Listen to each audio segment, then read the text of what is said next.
আমাদের পার্শ্ববর্তী ইউনিয়নে ইটাখলা ইউনিয়নের চেয়ারম্যান সহ সকল সদস্য মেম্বাররা আমাদের দলে একসঙ্গে যোগদান করেন। সাম্প্রতিক সময় দেখা যায় যে সুরত আলী নামে এক ইউপি মেম্বার, তার সঙ্গে পরশুদিনও একটা ঘটনা ঘটেছিল, গতকালের আগেও একটা ঘটনা ঘটেছিল। সেটা ছিল তর্কাতর্কি বা মুখে গালিগালাজের ভিতরেই সীমাবদ্ধ ছিল। কিন্তু আমরা গতকাল লক্ষ্য করলাম আবার ওই ব্যক্তিকেই তার উপর মারামারির এক পর্যায়ে চলে গেছে, হাতাহাতির এক পর্যায়ে চলে গেছে। এক পর্যায়ে তাকে আমরা নীলফামারী সদর হাসপাতালে ভর্তি করে এবং তার এখনো চিকিৎসা চলছে। আমাদের কাছে প্রশ্ন হচ্ছে যে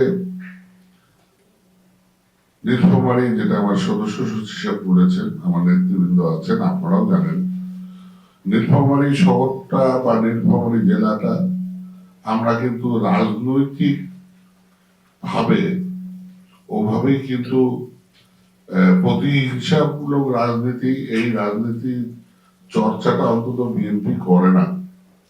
কিন্তু সামনে 12 তারিখে ভোট, এই ভোটকে কেন্দ্র করে ভোটের আগে একটা সদ্য জয়েনকারী সদস্যের উপর এভাবে হামলাটা আমরা তীব্র প্রতিবাদ জানাই এবং এটা ন্যাক্কারজনক বলে মনে করি।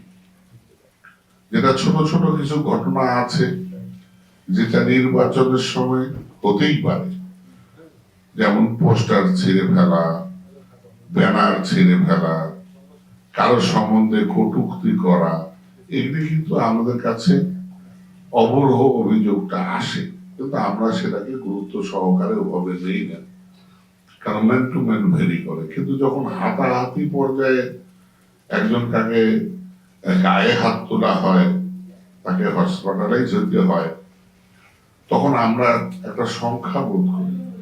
সেই সংখ্যাটা হচ্ছে 12 তারিখের নির্বাচন। এটা কি উদ্দেশ্যমূলক ভাবে 12 তারিখের নির্বাচনকে গন্ডগোল করার কোন রকম পায় তারা? এটা আমাদের কাছে প্রশ্ন জাগে। কারণ আমাদের যে প্রতিপক্ষ দল, সেই দল কিন্তু বারংবার এই নির্বাচনে আসার আগ থেকে পিআর পদ্ধতি থেকে শুরু করে বিভিন্ন সময় বিভিন্ন রকম দাবি দোরা তুলে এই নির্বাচনে অংশগ্রহণ কতটুক ভাবে করবে এটা নিয়েও কিন্তু আমরা সকলেই, আপনারা সহ আমরা একটু সন্দিহান ছিলাম। যা হোক, পরবর্তীতে তারা নির্বাচনে এসেছে। নির্বাচনে আসা মানে মানুষের প্রতি ভরসা রাখা, নির্বাচন মানে হচ্ছে জনগণের প্রতি আস্থা রাখা। সেই জনগণের রায় থেকে মাথা পেতে নেওয়াটাই হচ্ছে মানুষের গণতান্ত্রিক অধিকার ভোট।